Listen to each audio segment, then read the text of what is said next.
Assalamualaikum warahmatullahi wabarakatuh. Waalaikumsalam warahmatullahi wabarakatuh. Di sini kami dari kelompok 2 akan menjelaskan materi lanjutan dari mata kuliah IMK Interaksi Manusia dan Komputer mengenai antarmuka berbasis menu. Nah, langsung saja kita masuk ke penjelasan pertama oleh Ahmad Sarwedi.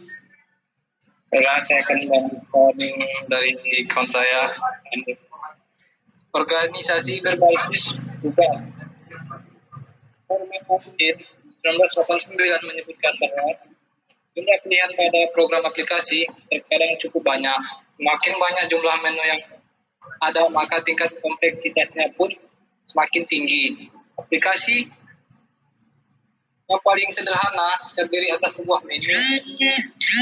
Menu adalah sistem menu yang menggunakan linear untuk menampilkan pilihan yang tersedia. Struktur pohon dengan struktur menu yang banyak dijumpai.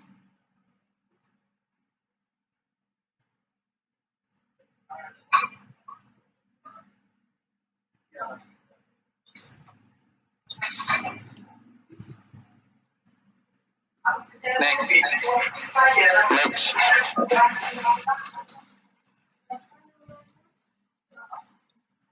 Menu tunggal untuk memilih salah satu dari dua pilihan.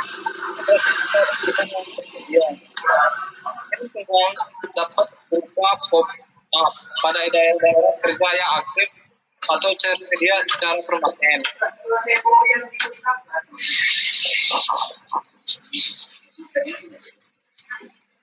Menu dasar dan sektor pilihan. Pada tahun 1995, kebanyakan sistem masih menggunakan pilihan-pilihan yang tersedia dengan menggunakan keseluruhan layar. Daftar menu yang ada biasanya ditulis dengan kalimat-kalimat yang cukup panjang. Disebut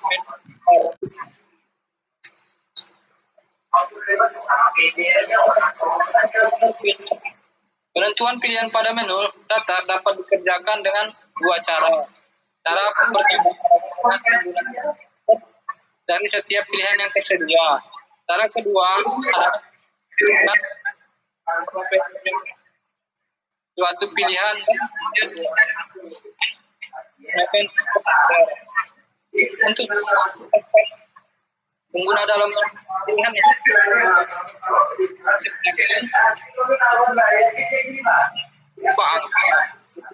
atau campuran angka. Pemakaian selektor mendasarkan selektor huruf.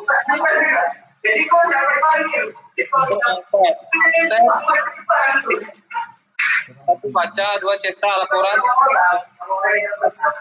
data baru berkat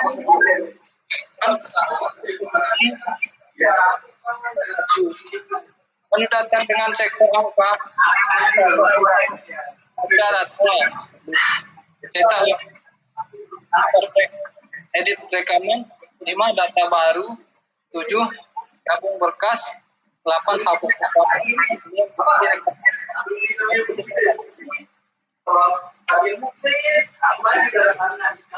contoh pemakaian selektor memiliki dan kekurangan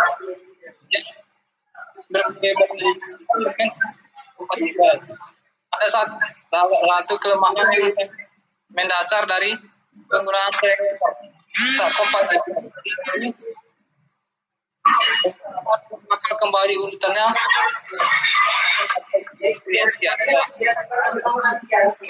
proses pencarian pilihan pada menu kompatibel.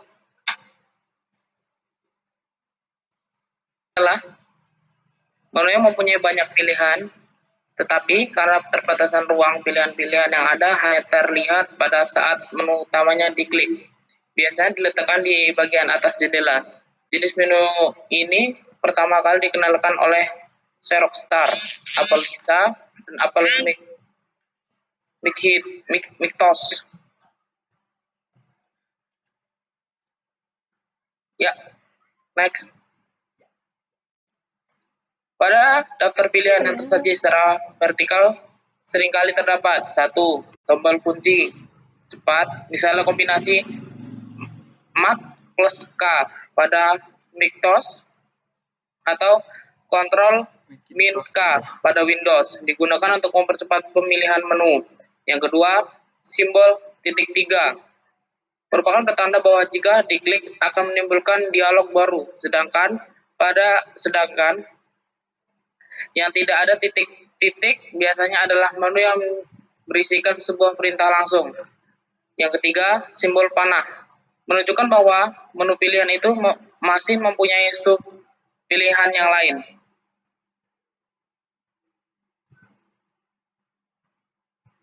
Selanjutnya, menu basic icon dan toolbar.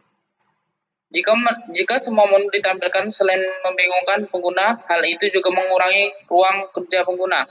Dengan demikian, pada kedua jenis menu di atas, merancang harus menyediakan fasilitas untuk muncul menghilangkan pilihan-pilihan tertentu sesuai keinginan pengguna. Ya, selanjutnya, menu dengan pilihan panjang. Ada beberapa cara menampilkan menu pilihan panjang. Yang satu, menu gulung, seperti pada gambar. Yang kedua, menu combo atau combo box. Yang ketiga, menu mata icon, ice menu.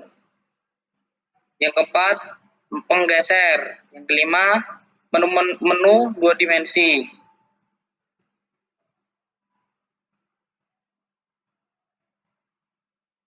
Menu dan hotlink tertanam.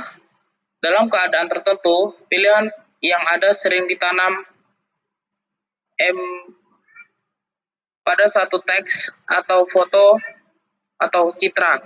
Hal ini disebabkan karena tidak ada lokasi khusus yang dapat digunakan untuk menempatkan pilihan yang tersedia. Contoh dalam sebuah foto udara yang diambil dari Google Earth. Pilihan yang tersedia disimbolkan dengan balon kecil berwarna biru dan keterangan tempat, misalnya KPTU, teknik UGM, dan mengklik balon kecil berwarna biru tersebut, beberapa informasi penting akan muncul. Baiklah, saya akan melanjutkan penjelasan dari teman saya, Eko. Nah, pada gambar ini merupakan contoh dari penggunaan menu dan hotlink tertanam. Bisa kita lihat di sini ada sebuah Google Earth. Nah, di dalam Google Earth itu terdapat menu-menu dan link yang tertanam di Google Earth. Jadi kita bisa tinggal klik pada Google Earth-nya, lalu akan di-linkkan ke hal yang kita mau cari. Sambungan tertanam atau embed link diperkenalkan oleh sistem hypertext yang digunakan pada dua proyek hyperlink komersial, Schneiderman 1988 dan Schneiderman dan Hartley tahun 1989, dan menjadi inspirasi untuk hotlink pada situs web. Sambungan tertanam memungkinkan pengguna untuk melihat pilihan sesuai konteksnya dan menghindari adanya pilihan lain yang mengganggu dan menghabiskan coupling pada layar tampilan. Menu breadcrumb. Otter dan Johnson tahun 2000 menyebutkan sebuah fenomena dengan istilah disorientasi atau tersesat di dunia maya. Ketika pengguna berselancar di dunia maya dengan cara mengunjungi situs web dan akan merasa tersesat dan tidak tahu apa yang harus ia lakukan, untuk membantu pengguna mengetahui posisinya saat itu, menu breadcrumb sering digunakan. Ini merupakan menu breadcrumb. Bisa kita lihat pada gambar di sini ada sebuah seperti history atau perjalanan kita selama pada folder atau mungkin bisa juga di web. Lebih lanjut, Nielsen mengatakan bahwa sejak tahun 1995 dia merekomendasikan menu breadcrumb karena beberapa alasan, yaitu satu, menu breadcrumb menunjukkan kepada pengguna situs lokasi itu sehingga membantu mereka memahami posisi mereka terhadap bagian situs yang lain. Yang kedua, menu breadcrumb memungkinkan satu klik akses ke tingkat situs yang lebih tinggi, sehingga dapat membantu pengguna yang terlanjur masuk ke dalam struktur menu menuju ke bagian yang tidak dikehendaki. Yang ketiga, menu breadcrumb tidak pernah menimbulkan persoalan dalam pengujian pengguna. Seseorang dapat saja tersilap dengan tidak melihat elemen perancangan yang kecil ini, tetapi mereka tidak pernah menyalahartikan jejak breadcrumb atau mengalami kesulitan dalam mengoperasikannya. Keempat, menu breadcrumb hanya memerlukan tempat yang sempit.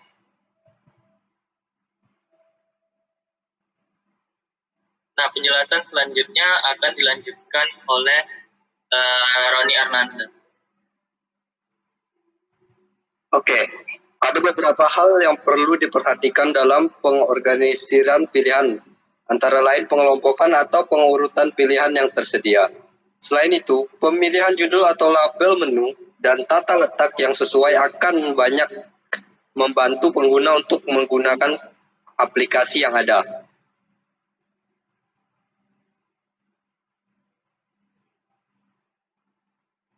Oke, pengelompokan berbasis tugas pada struktur pohon. Persoalan dalam pengelompokan pilihan timbul karena adanya kategori yang tumpang tindih. Oleh karena itu, penggunaan jargon yang sukar, istilah yang sangat umum, maupun kemungkinan adanya pilihan tambahan yang tidak jelas.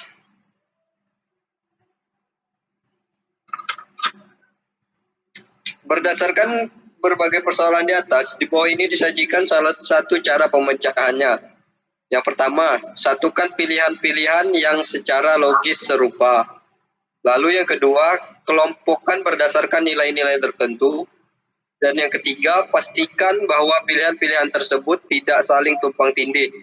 Pilihan dalam tingkat rendah harus secara alamiah terhubung ke sebuah menu pada tingkat yang lebih tinggi. Lalu yang keempat, gunakan istilah yang sederhana dan pastikan bahwa antara satu pilihan dengan pilihan yang lain harus berbeda. Persoalan dalam pengelompokan pilihan timbul karena adanya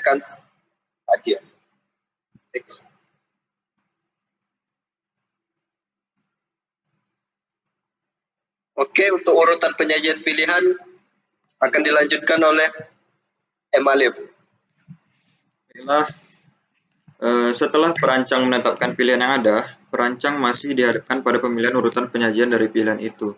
Jika pilihan yang tersedia mempunyai urutan yang alamiah, misalnya nama hari dalam seminggu, bab dalam sebuah buku, atau ukuran kaos, maka keputusannya mudah ditentukan. Urutan penyajian pilihan dapat menggunakan berbagai dasar. Misalnya, pertama waktu atau urutan kronologis, urutan numerik, baik secara urut naik atau urut turun. Yang ketiga adalah sifat fisik, berupa panjang, luas, volume, temperatur, berat, kecepatan, dan lain-lain. Dalam kebanyakan kasus, pilihan-pilihan yang ada tidak mempunyai urutan berdasarkan tugas, dan perancang harus menentukan urutannya berdasar berbagai kemungkinan urutan. Misalnya, pertama, pilihan paling penting diletakkan sebagai pilihan pertama. Yang kedua, pilihan paling sering digunakan diletakkan sebagai pilihan pertama. Lalu yang ketiga, kelompok dari sejumlah pilihan yang saling terkait, seperti dipisahkan dengan baris kosong atau pemisah lain antar kelompok. Lalu yang keempat adalah urutan secara alfabetis. Nah, dalam sebuah menu, biasanya terdapat beberapa pilihan yang sering dipilih dibanding pilihan lain. Ada semacam keinginan untuk mengorganisir pilihan-pilihan tersebut dari pilihan yang paling banyak dipilih ke paling yang sedikit. Cara ini barangkali akan mempercepat pemilihan menu teratas, tetapi kehilangan makna urutan dan pilihan yang paling jarang dipilih dapat bersifat mengganggu.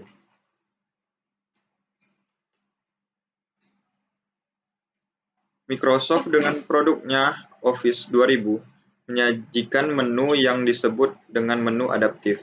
Ketika pengguna menggunakan salah satu aplikasi dari Office 2000, pilihan yang belum dipilih tidak ditampilkan dari daftar pilihan yang ada, sehingga membuat daftar pilihannya menjadi pendek.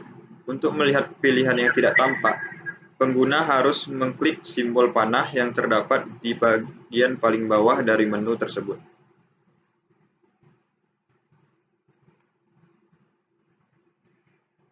Studi yang dilakukan oleh McGignner tahun 2002 membandingkan antara menu adaptif pada Microsoft Word dengan varian menu lain yang memberikan kesempatan kepada pengguna untuk menggunakan salah satu dari dua alternatif, susunan normal dengan semua pilihan terlihat dan susunan tertentu yang didasarkan pada keinginan masing-masing pengguna.